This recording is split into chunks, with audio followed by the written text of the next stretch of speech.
स्वागत है आपका देवभूमि में। आपके साथ मैं दीपिका सिंह। करते खबरों की शुरुआत बड़ी खबर के साथ। थोड़ी देर में नीति आयोग की बैठक शुरू होने वाली है, जिसमें प्रधानमंत्री के नेतृत्व में ये बैठक आयोजित होगी। सीएम पुष्कर सिंह धामी बैठक में शामिल होने के लिए प्रगति मैदान के नए कन्वेंशन सेंटर में पहुंच गए हैं। आज थीम विकसित भारत एट 2047 टीम इंडिया की भूमिका ये विषय रहेगा। इसी पर आज चिंतन मंथन किया जाना है। तो फिलहाल आपको बता दें कि सीएम पुष्कर सिंह धामी इस बैठक में शामिल होने के लिए प्रगति मैदान के नए कन्वेंशन सेंटर में पहुंच रहे हैं। हम तस्वीरें भी आपको दिखा रहे हैं और इसी के साथ साथ आपको बता दें कि सीएम कल होने वाले उद्घाटन समारोह में, संसद के नए उद्घाटन समारोह में भी शामिल होंगे, शिरकत करेंगे। तो फिलहाल तस्वीरें जरा देखिए आप। सीएम पुष्कर सिंह धामी इस बैठक में शामिल होने के लिए किस तरीके से निकले हैं। तमाम जानकारी के साथ हमारे संवाददाता पीयूष इस वक्त हमारे साथ मौजूद हैं। पीयूष, देखिए आज सीएम धामी पहुंच रहे हैं दिल्ली। क्या उनका कार्यक्रम रहेगा? 2 दिन का उनका कार्यक्रम बताया जा रहा है, कहा जा रहा है कल जो इनॉग्रेशन होने वाला है नई संसद का, उसमें भी वो पहुंचने वाले हैं। पीयूष,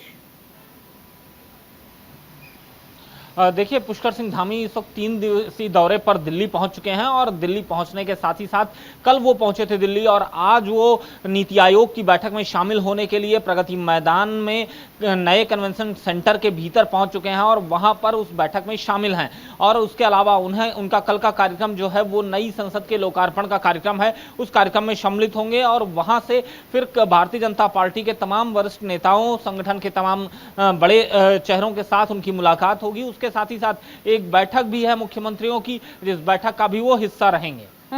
अच्छा, इसके अलावा देखा जाए कि जिस तरीके से तमाम विपक्षी पार्टियां इस वक्त विरोध कर रही हैं नए संसद के उद्घाटन को लेकर, सीएम धामी भी यहां पर उग्र नजर आए। उन्होंने भी साफ तौर पर कटाक्ष किया है। बिल्कुल, मुख्यमंत्री पुष्कर सिंह धामी ने भी विपक्ष के ऊपर कटाक्ष किया है और लगातार जिस तरह से विपक्ष की जो भूमिका रही है नई संसद को लेकर, उस पर भी उन्होंने जोरदार हमला बोलते हुए साफ कहा कि भारतीय जनता पार्टी या केंद्र सरकार हमेशा देश हित का काम करती है और कई ऐसे लोग हैं जिन्हें देश हित के काम होता देख उन्हें बुरा लगता है और वो विरोध करते हैं। वो देश किसी पार्टी या सरकार का विरोध नहीं करते हैं, बल्कि देश का ही विरोध करते नजर आते हैं। देखिए, आज की हम नीति आयोग की बैठक की बात करते हैं पीयूष, तो ये कह सकते हैं कि 8वीं मीटिंग की अध्यक्षता आज प्रधानमंत्री मोदी करने वाले हैं।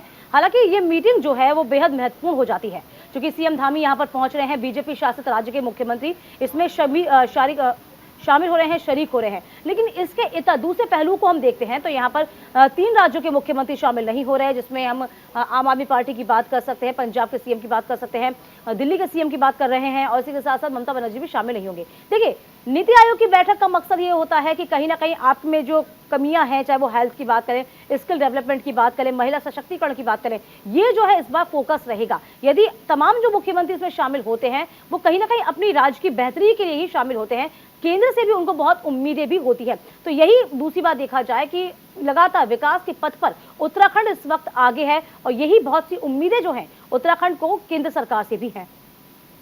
पीयूष,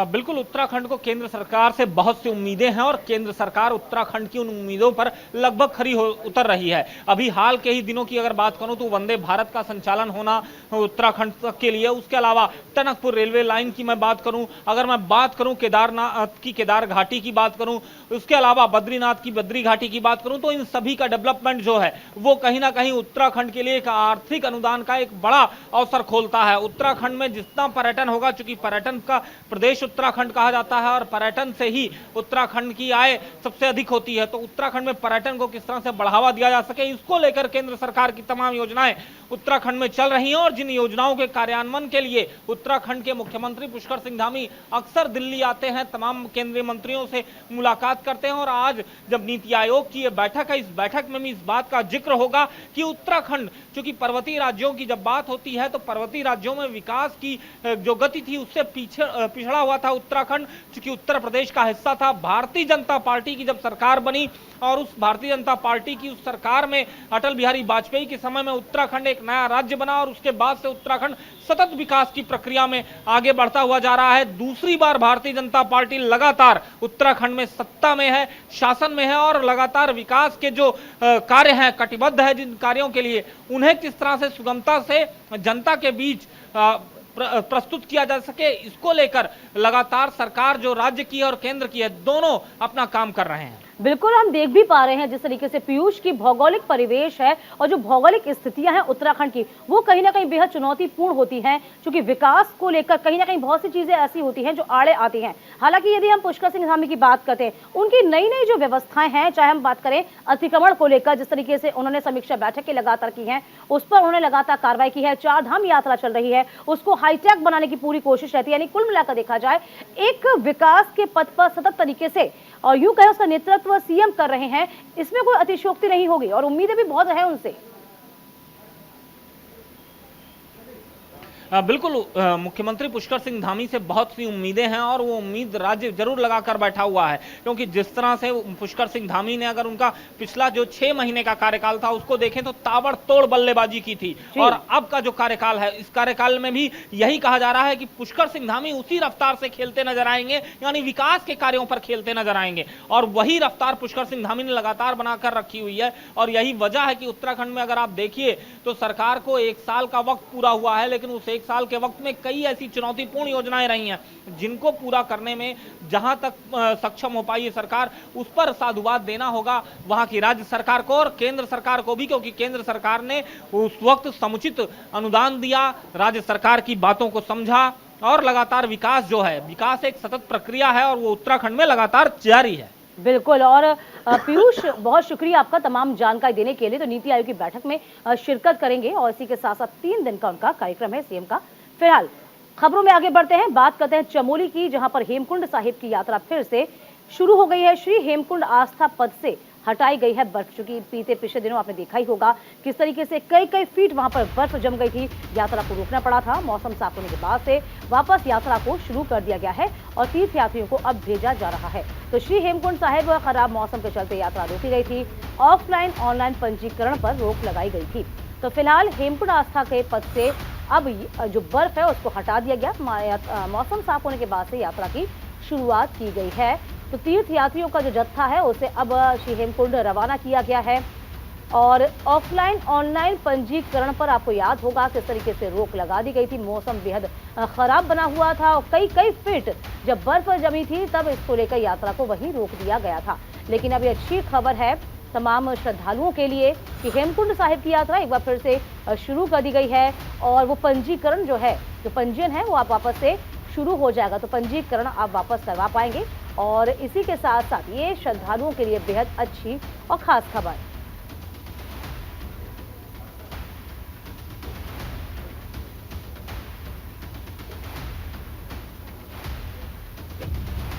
तो खराब मौसम के चलते इस यात्रा को रोका गया था। ऑफलाइन ऑनलाइन पंजीकरण दोनों पर ही रोक लगा दी गई थी। ये बड़ी खबर आपको चमोली से हम दे रहे हैं, और इसी के साथ साथ तीर्थ यात्रियों के लिए फिर से इस यात्रा को हरी झंडी दिखाई गई है। हेमकुंड साहिब की यात्रा फिर से शुरू की गई है।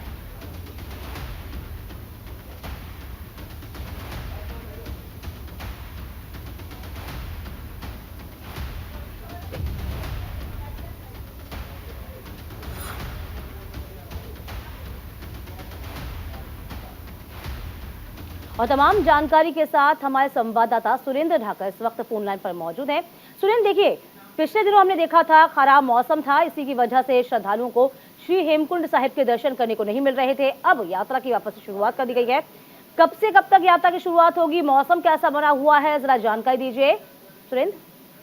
देखिए, लगातार उत्तराखंड में बारिश हो रही है, जिसके चलते लगातार हेमकुंड साहिब का जो रास्ता है उस पर लगातार बर्फबारी हो रही थी। तो परसों रात ये यात्रा रोक दी गई थी। जो श्रद्धालु थे उन्हें बीच बीच में रोका गया था, लेकिन उसके बाद कल बर्फ हटाने का काम दिन भर चला और आज सुबह ये यात्रा खोल दी गई है। और अब जो हेमकुंड की यात्रा है वो सुचारू रूप से चल रही है। लेकिन यही है कि इस तरह मौसम खराब हो रहा है, उसको देखकर लगता नहीं है कि यात्रा चल पाएगी, क्योंकि जैसे जैसे पहाड़ में बारिश हो रही है, चाहे वो रुद्रप्रयाग हो, केदारनाथ वाला रास्ता हो, और चाहे हेमकुंड साहिब वाला रास्ता हो, तो लगातार जो बर्फबारी होती है तो उससे रास्ता बंद हो जाता है, क्योंकि लगातार लैंडस्लाइडिंग की संभावनाएं होती हैं बारिश के चलते। और जिस तरह बर्फ पड़ रही है तो बर्फ के चलते रास्ते ढक जाते हैं, रास्ते दिखते नहीं है, तो लोगों के भटकने का भी डर रहता है, रास्ते भटकने का, जिस तरह कल एक रुद्रप्रयाग में घटना हुई है।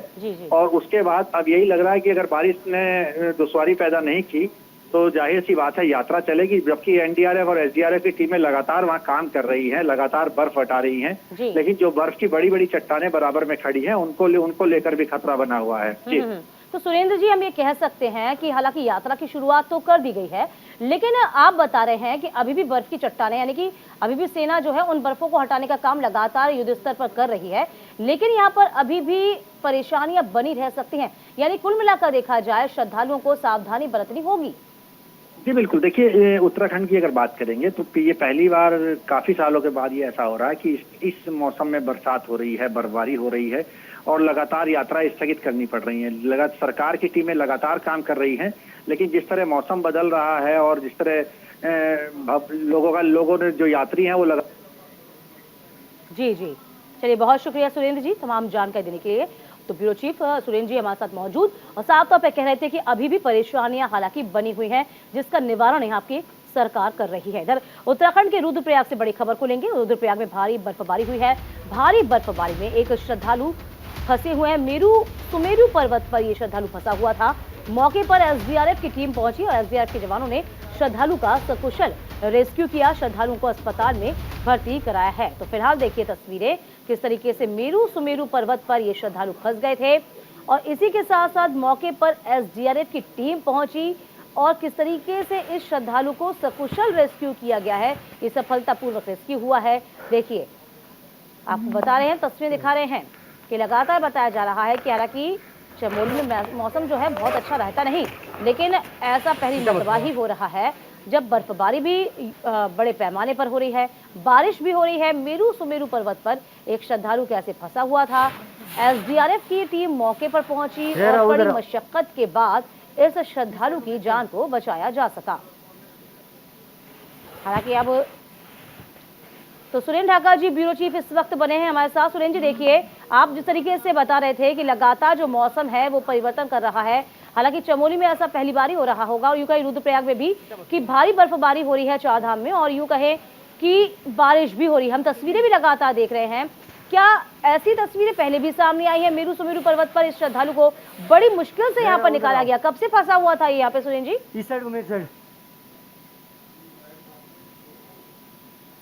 तो फिलहाल तस्वीरें लगातार हम आपको दिखा रहे हैं। भारी बर्फबारी में किस तरीके से ये श्रद्धालु फंसे हुए हैं। कड़ी मशक्कत के बाद इनको बाहर निकाला गया। इधर प्रधानमंत्री नरेंद्र मोदी को सत्ता में आए 9 साल हो चुके हैं। 26 मई 2014 में पीएम नरेंद्र मोदी ने केंद्र सरकार की कमान संभाली थी। इसी कड़ी में प्रधानमंत्री मोदी देश के विभिन्न क्षेत्रों में जाकर जनसभा को संबोधित करेंगे। प्रधानमंत्री मोदी की जनसभा का एक कार्यक्रम उत्तराखंड के लिए भी निर्धारित किया गया है। उत्तराखंड बीजेपी ने पीएमओ कार्यालय को प्रदेश की सीमांत गांव गुंजी में जनसभा के लिए प्रस्ताव भेजा है। राज्यसभा सांसद नरेश बंसल ने कहा कि 30 मई से 30 जून के बीच पीएमओ कार्यालय में पीएम मोदी की जनसभा का आयोजन किया गया है, जिसे लेकर उत्तराखंड बीजेपी ने पूरी तैयारियां कर ली हैं। हिंदू मंदिरों का जो नियंत्रण है वह एक पक्षपाती बात भी है, क्योंकि चर्च या मस्जिद के ऊपर सरकारी नियंत्रण नहीं है। साथ साथ में वक्फ बोर्ड जैसे और वक्फ के कानून जैसे जो कुछ कानून आए वह हिंदू हितों के एकदम विरोध में। जरूर कहूंगा, एक जो भारत सरकार और राज्य सरकार उनसे भी निवेदन करता हूं कि वह भी बूथ अध्यक्ष से लेकर के राष्ट्रीय अध्यक्ष तक और गांव के पंच से लेकर प्रधानमंत्री तक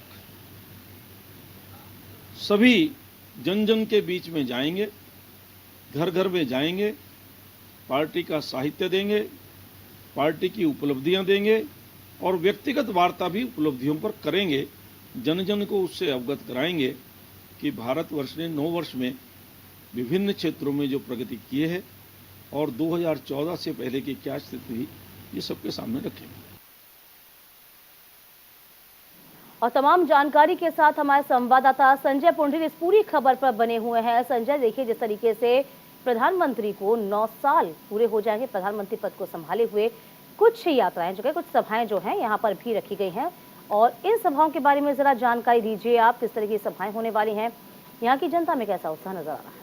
संजय। निश्चित तौर पर दीपिका देश के प्रधानमंत्री नरेंद्र मोदी के कार्यकाल के मौका वह है, जिसके उपलक्ष्य में देश भर में ही अब बड़े बड़े कार्यक्रमों का आयोजन किया जा रहा है। देश भर के सभी राज्यों में इन कार्यक्रमों का आयोजन किया जाएगा। अगर उत्तराखंड की बात की जाए तो उत्तराखंड की सभी विधानसभाओं में जो कार्यक्रम के प्रस्ताव है वो पीएमओ कार्यालय भेज गए हैं। उत्तराखंड का सीमांत गांव, जिसे देश के प्रधानमंत्री नरेंद्र मोदी ने पहला गांव घोषित किया है, उसमें एक बड़ा कार्यक्रम होने जा रहा है। हालांकि जो प्रदेश अध्यक्ष है उन्होंने इस कार्यक्रम का प्रस्ताव भी भेज दिया है। यानी कहा जा सकता है कि 30 मई को एक बड़ा भव्य कार्यक्रम होने जा रहा है। इस कार्यक्रम को लेकर भारतीय जनता पार्टी ने पूरी तैयारी कर ली है। मंत्री से लेकर विधायक तक 30 मई से 30 जून तक महाजनसंपर्क अभियान चलाने जा रहे हैं, क्योंकि हमने देखा है कि 9 सालों में उत्तराखंड को किस तरह से बड़ी बड़ी उपलब्धियां मिली है, किस तरह से केंद्र सरकार की योजनाओं से जनता को लाभ मिला है। इन सब योजनाओं को लेकर जो भारतीय जनता पार्टी के नेता है, कार्यकर्ता है, विधायक है, मंत्री है, वो महाजनसंपर्क अभियान 30 मई से चलाने जा रहे हैं। घर घर जाकर केंद्र सरकार की योजना बताने का काम करेंगे। दीपिका, बिल्कुल हम ये कह सकते हैं, देखिए देवभूमि में इसी गांव को चुना गया चूंकि सीमांत गांव है, और क्या कुछ विशेषता इस गांव की कही जाएगी? देखिए दीपिका, इस गांव को उत्तराखंड का आखिरी गांव कहा जाता था, लेकिन देश के प्रधानमंत्री नरेंद्र मोदी ने इस गांव को उत्तराखंड का पहला गांव कहा है। यानी भारत और चीन से सीमा से लगा ये पहला गांव है, और इस गांव में कहीं ना कहीं एक बड़ी जनसभा होनी है, जिसको लेकर भारतीय जनता पार्टी पूरी तरह से तैयार कर रही है। क्योंकि हमने देखा है कि जब जब देश के प्रधानमंत्री नरेंद्र मोदी उत्तराखंड पहुंचते हैं तो कहीं ना कहीं उत्तराखंड वासियों को भी एक बेसब्री से इंतजार रहता है। यही वजह है कि इस 9 साल के कार्यकाल में उत्तराखंड को क्या क्या उपलब्धियां मिली है, किस तरह से जनता को योजनाओं का लाभ मिला है, इसी के तहत 30 मई को कार्यक्रम होने जा रहे हैं। दीपिका, बिल्कुल, और तैयारियां जोर शोर से चल ही रही हैं, हम तस्वीरें भी देख रहे हैं। इसी के साथ साथ आपको क्या लगता है, इस कार्यक्रम में मुख्यमंत्री तो शामिल होंगे, इसके अलावा और कोई बड़ा चेहरा शामिल हो सकता है इस कार्यक्रम में? देखिए, इस कार्यक्रम के तहत जो बड़ा प्रोग्राम यानी बड़ा कार्यक्रम होने जा रहा है, इस कार्यक्रम की योजना का एक प्रस्ताव पीएमओ कार्यालय भेज दिया गया है। जल्दी वो प्रस्ताव पास हो जाएगा। यानी कहा जा सकता है कि इस बड़ी जनसभा में जो उत्तराखंड के ही नहीं, केंद्र के जो बड़े नेता हैं, मंत्री हैं, वो पहुंचने की पूरी संभावनाएं बताई जा रही है। बिल्कुल, निमंत्रण भेजा गया है और संभावना भी जाहिर की जा रही है। बहुत शुक्रिया संजय, तमाम जानकारी देने के लिए आपका। इधर हरिद्वार के कनखल में 2 दिनों तक चली विश्व हिंदू परिषद के केंद्रीय मार्गदर्शन मंडल की बैठक में परिषद के केंद्रीय पदाधिकारियों समेत देश के कई राज्यों से आए साधु संतों ने शिरकत की है। 2 दिनों तक धर्म और राष्ट्रहित के विषयों पर मंथन हुआ। विश्व हिंदू परिषद के केंद्रीय मार्गदर्शक मंडल की बैठक में समलैंगिकता और लिव इन रिलेशनशिप को लेकर भारतीय संविधा के लिए गलत बताते हुए केंद्र और राज्य सरकारों ने इस पर कानून बनाने की मांग करी है। इसके साथ ही हिंदुओं के मठ मंदिरों को सरकार नियंत्रण से बाहर रखने को लेकर भी संतों ने एक मत से प्रस्ताव पारित किया।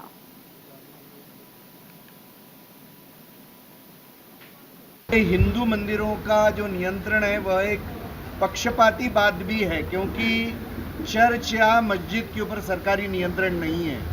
साथ साथ में वक्फ बोर्ड जैसे और वक्फ के कानून जैसे जो कुछ कानून आए हैं वह हिंदू हितों के एकदम विरोध में हैं, और इस कारण से उसके पीछे छुपकर अनेक मुस्लिम लैंड माफिया भी हिंदुओं के जमीनों के ऊपर और प्रॉपर्टीज़ के ऊपर कब्जा कर रहे हैं।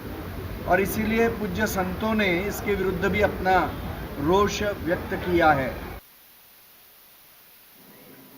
इधर देहरादून से बड़ी खबर है, जहां फेल छात्र छात्राओं के लिए राहत की खबर आई है। छात्राओं को पास होने के लिए अब 3 मौके दिए जाएंगे। तो उत्तराखंड शासन ने शासनादेश भी जारी किया। फेल छात्र अब अंक सुधार परीक्षा दे पाएंगे। बड़ी खबर और अच्छी खबर भी, जिसमें उत्तराखंड बोर्ड की 10वीं और 12वीं की परीक्षा में 1 और 2 विषयों में यदि आप फेल हैं, छात्र छात्राएं फेल हैं, तो वो निराश ना हो, उनके लिए राहत की खबर है। शासन की ओर से अंक सुधार परीक्षा अब आप दे पाएंगे। तो शासनादेश ने ये आदेश जारी किया, जिसमें कहा गया है कि हाई स्कूल में 2 और इंटरमीडिएट में 1 विषय में फेल छात्र छात्राओं को पास होने के लिए 3 अवसर अब दिए जाएंगे। तो फिलहाल जिन छात्र छात्राओं के मार्क्स कम है या वो फेल हो गए हैं, अब अंक सुधार परीक्षा दे सकेंगे। वो ये एक अच्छी पहल भी कही जा सकती है, लेकिन यहाँ पर छात्रों को बहुत ध्यान रखना होगा।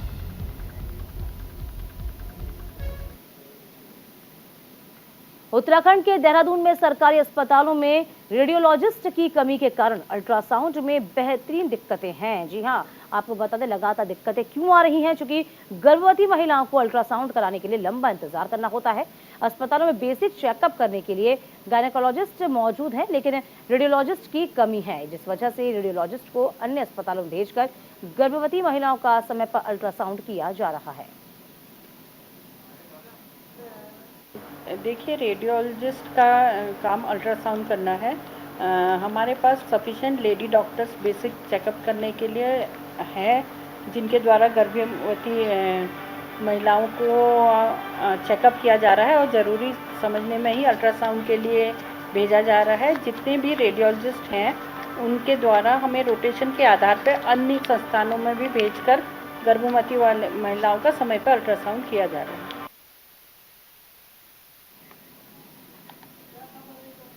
इधर लक्सर क्षेत्र के अवैध खनन के कारण काफी चर्चाओं में है। खानपुर और लक्सर क्षेत्र में अवैध खनन पर हल्ला बोलते हुए खानपुर विधायक उमेश कुमार ने मोर्चा खोला। विधायक उमेश कुमार ने अपने समर्थकों के साथ खानपुर क्षेत्र में बालावाली में गंगा नदी के घाट पर छापा मारा है। इस दौरान लक्सर और खानपुर थाना प्रभारियों को भी मौके पर बुलाया गया। इस दौरान विधायकों ने कहा है कि गंगा घाट पर बड़े पैमाने पर जेसीबी और पनडुब्बी के जरिए खनन किया जा रहा है। करोड़ों का माल निकाला जा गया है। पुलिस प्रशासन जागने को तैयार नहीं। ऐलान किया गया कि अब खनन माफियाओं को खुद सबक सिखाएंगे। लगातार 2 बड़ी दुखद घटनाएं हुई लक्सर खानपुर विधानसभा में। मेरी विधानसभा के 3 नवयुवक बच्चे जिन्होंने अभी जीवन भी नहीं देखा था, उनकी निर्मम तरीके से हत्या कहूंगा, क्योंकि जिस तरह उनको डंपर ने 500 मीटर तक कुचला है, उनको घसीटते हुए ले गया है, वो घटना बर्दाश्त से बाहर की घटना है। ऐसे ही लक्सर में 2 मासूम बच्चों की मौत हो गई और एक व्यक्ति की। उसके बावजूद भी प्रशासन जागने को तैयार नहीं है।